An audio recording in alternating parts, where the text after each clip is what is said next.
Next guy coming up, you've probably seen him on the internet. He's been killing it. He's so fucking funny. Give it up right now for KJ Lee.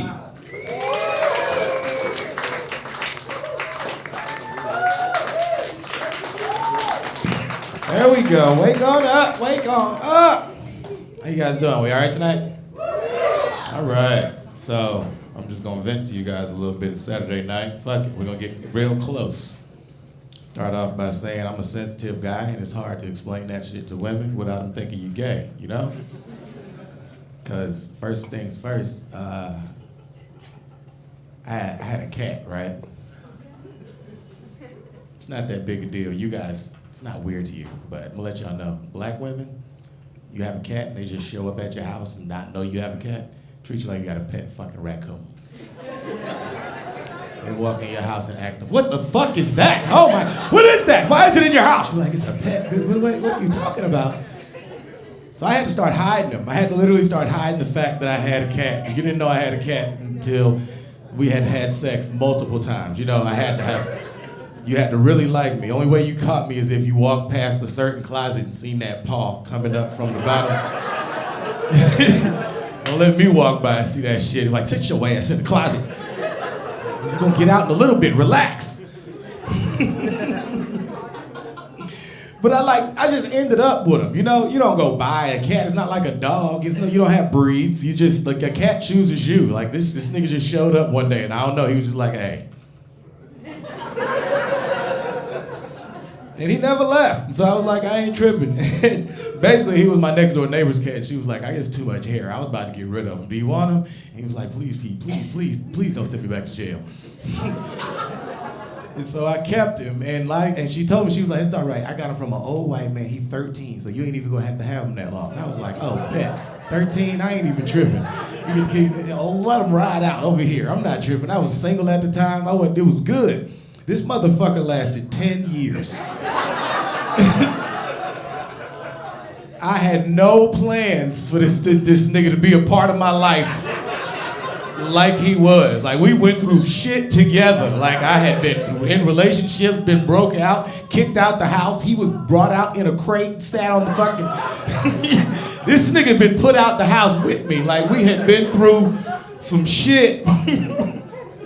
And then one day, I guess you know what happened, and then one day I walked downstairs and he just wasn't moving. He was alive, but he just wasn't fucking moving. And I was like, oh shit, the day has come. And I was like, I didn't realize as an adult, losing your pet hits way fucking different than losing it as a child. As soon as I seen this nigga, I was like, oh shit, he in bad shape. This is how you know a black person really cares about their pet. Oh y'all, just so you know, he takes it to the vet. All right, just cause the vet, that's more than the mechanic. Like, it's $275 for a diagnostic. It's like $300. They'd be like, I mean, it looked bad, but for us to check it out, it's gonna be $300. I'm like, bitch, you can't eyeball this. Like,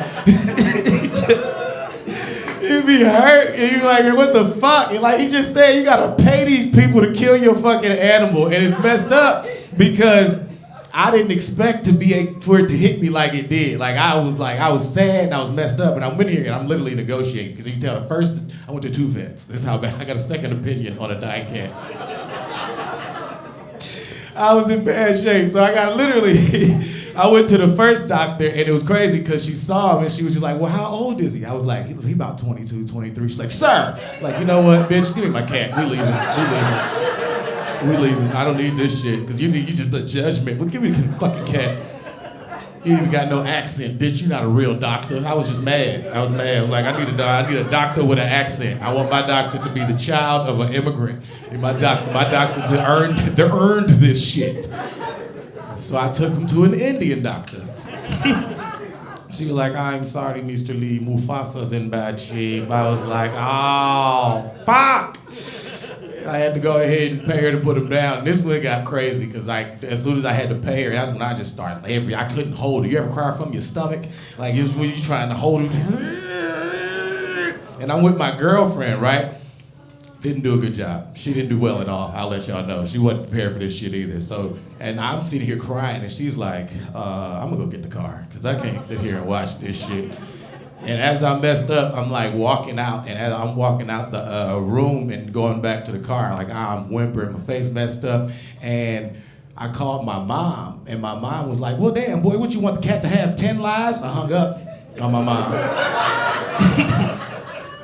Nobody gave a fuck. I felt alone. And I'm walking out, and there's a gay white man who's at reception, and he sees me crying. And as I'm walking out, he's like, oh, you had to put your baby down. And he walked up to me and opened his arms. I tell you, I embraced the fuck out of him. I'm like, ah! Never in my life did I think a gay white man would have such an important role, but I promise you. That right there, that's how you end hate right there, just through love. Cause I was like, hey, he was a little bit of homophobia in my body, it's gone. All of it is left. I'm going to parades, I'm donating. I got a Rainbow Air Force Ones now.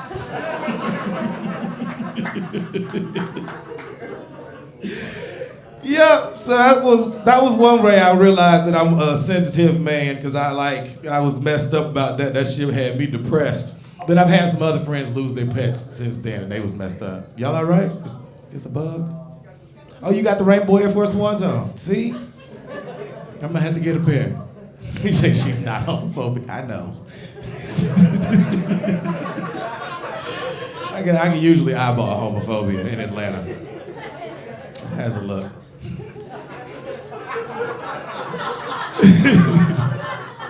Don't it? You can tell. They don't even live in Atlanta like that. They don't like y'all. Back to the story. Next. Reason I'm sensitive, I realize, is because I saved a butterfly one day, and I was embarrassed myself. Like I was embarrassed because I'm a real nigga. Like I'm not. It don't sound like it, but I am. I don't tell nobody the rest of this. Like this was secrets. But what happened was, I was in the parking lot one day. It was raining. Butterflies upside down. I don't know if y'all know this. If their wings get wet, they can't fly. And he ain't say shit. This is hilarious. The black people do not have this type of reaction. They be like, they be dying. They be like, what the fuck? This nigga picking up bugs?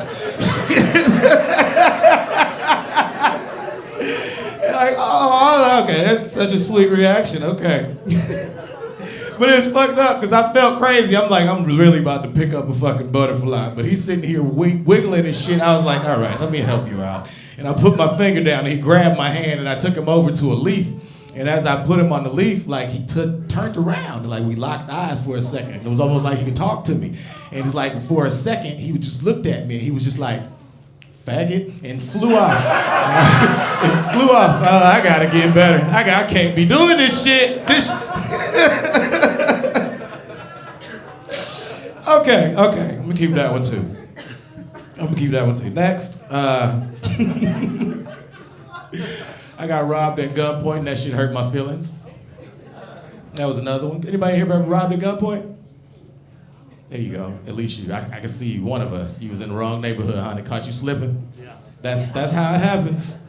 This is what being robbed at gunpoint made me realize. Like having a gun don't really protect you just out in the streets. Cause if you got robbed, that nigga snuck up on you. You know, like he didn't announce himself. You don't know you're being robbed until this point. Like this is when as soon as you feel it on your neck, you be like, oh shit, I'm being robbed. And that's when you realize you sit there and as I was being robbed, the dude put the gun in my neck, and I'm sitting there thinking to myself, I done seen these movies. And like I watched how they did it, because they would hit the wrist and then hit the gun. And when you hit them opposite directions and move your head at the same time, you could get out the way, but they usually be having 2 or 3 inches in the movie. I was like, I ain't got no inches, nigga. This shit is on your neck. You probably need to do what the fuck he says. And so I ended up giving him what he asked for, but the thing that hurt my feelings about it was the fact that he robbed me and insulted me. They don't rob you politely. That's the shit that get me. It's like, you already taking my shit, but why you gotta say messed up stuff at the same time? You know what I'm saying? Why you can't just be like, hey man, life's hard right now, man. I need to get that up off of you. I'm sorry, it is what it is. Like, I can understand that. You know what I'm saying? It's like, I can reason with you, but that's not what I get. What you get? Give me that phone, puss ass nigga.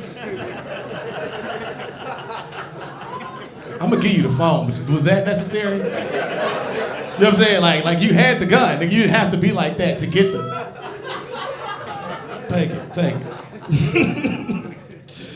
That shit's messed up. And I realized even if I had a gun, all you could do is shoot him in the back. And I realized you can't do that because I'm from Texas. You can pretty much shoot people anywhere in Texas. I don't know if y'all know that. Don't rob nobody in Texas. Somebody else can shoot you and they will be perfectly fine. In Georgia, that is not how it works. You know how I know? Because I got robbed by my roommate. It was crazy, right? So he moved out. I let him stay at the crib. It's my fucking house. I let him stay at the crib. And while he was doing bad, yada, yada, yada, he was moving out. He gave me the key. He leaves. While I'm at work, I come back home. My PlayStation and like a fucking computer and a TV is missing. I'm like, how'd somebody get in here? I went out, who the fuck would have took it? It didn't make sense. And then I leave and like I tell the police and all this shit. I come back home another day, more shit is missing. This nigga took like 8 pair of shoes. It's like, now hold the fuck up. Now 2 days in a row, that's just not adding up. And so I realized what was happening. I was like, that nigga moved out. He been here coming in here taking my shit. And that's why I'm like, okay, bet. Let me make sure before I do this that I'm not gonna go to jail. So I called the police and I was like, hey, can I kill a nigga? And they was like, wait, what? I did this in real life. Like, can I kill a nigga? He keep coming to my house and stealing shit, and I'm pretty sure if he walk in here again, I can just kill him. She's like, well, you already told me you know he's coming, so it don't sound like you're in danger, so you're not gonna be able to do that. And I was like, oh, that's some bullshit. So if he in the house, I can't. She's like, you have to prove that you're in danger. You can't protect property in Georgia. I was like, this is some bitches shit. What the fuck is the use of the gun? The fuck, to show this nigga? So I realized in Georgia, you can't really protect the property. So that being said, shoot them niggas before you call the police. You know, like I called the police and tried to protect myself. You know what I'm saying? Like, I don't want to afford a lawyer. I just want to know, can I shoot this nigga and be good? They were like, no, nigga, it's going to be very expensive if you get off. Like, okay. That being said, I just changed the locks and let it go. You just got to change the door locks and let it go. I don't know how much of this light that I run. I might have overran light. Sorry, guys. I've been venting. I appreciate it. I just wanted to bring something up real quick. Do y'all remember when being a pedophile was enough? You know, like as soon as you heard somebody was a pedophile, it was like, hey. You had to tell people you don't even know that nigga that well. You had to be like, I hung with him like 6 times. I don't know that nigga that well. I just be around him. That's some shit that raises by people now. I'm like, golly. It's been making me think about the state of the country, and we are in a spot. We at war, gas prices $8. I've been working remote. I'm not even supposed to work remote. I'm at a machine building. I physically be there. I'm like, no, I can't be there physically. I'm gonna have to hit enter and space bar on this computer because I can't afford to get there. Fuck all that. It's been bad. And I've been trying to like pull my stuff together, but I've been broke. I don't know, you ever been so broke you just take a nap? That's the point. I'm at a point in life where I take a nap every other Thursday. Like, I got edibles. I'd be like, let me die for a little bit and wake up about a couple hours closer to a paycheck. Shit is hard, boy. And I'm a parent. That's another thing that's hard. I'm a parent and I'm broke. This makes it even harder. And he was just talking about kids with autism, and I was just thinking as he was telling the joke, I was like, damn, that's crazy. Sometimes my son hits and scratches and bites. Crazy thing is, I didn't know he had autism until he was 5. I know to make it sound like I'm a bad parent, but no, we were in his life. It's just, I didn't know, like, you can be regular and be autistic. I had no idea. Like, I thought autism was full-fledged, you wild, they can't control you, you barely can talk.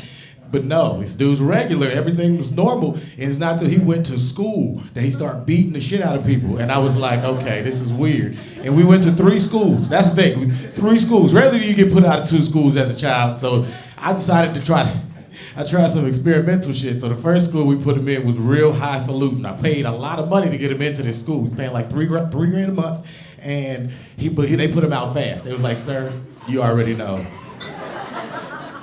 We got blazers, okay? These children are wearing blazers and slacks. You know, I was like, you're right, come on. You can't even argue with that one. The second one I went to. Second one I was like, all right, fine. You want to fight people? I'm taking your ass to the hood. This nigga was undefeated in the hood. I was like, see, this is, he's different. I knew it was wild though. I didn't know it was autism, but I knew it was some different shit when we took him to a daycare and they had an African teacher. And I don't know if y'all know about like African teachers, they mean as fuck. Like they beat children. I was like, this is exactly what I want. I want the lady that's gonna hit my child and not tell me. You know what I'm saying? Just act like you didn't do it, but he behaves all of a sudden, you know? So, and so I took my child to the school, and I can tell you when she gave him back, she was so upset. She's like, Mr. Lee, every time your son comes into the room, a pillar of darkness covers the other children. They hide their chains, they tuck their juice boxes. Oh my goodness. I am raising baby Debo. Nigga, this shit is crazy.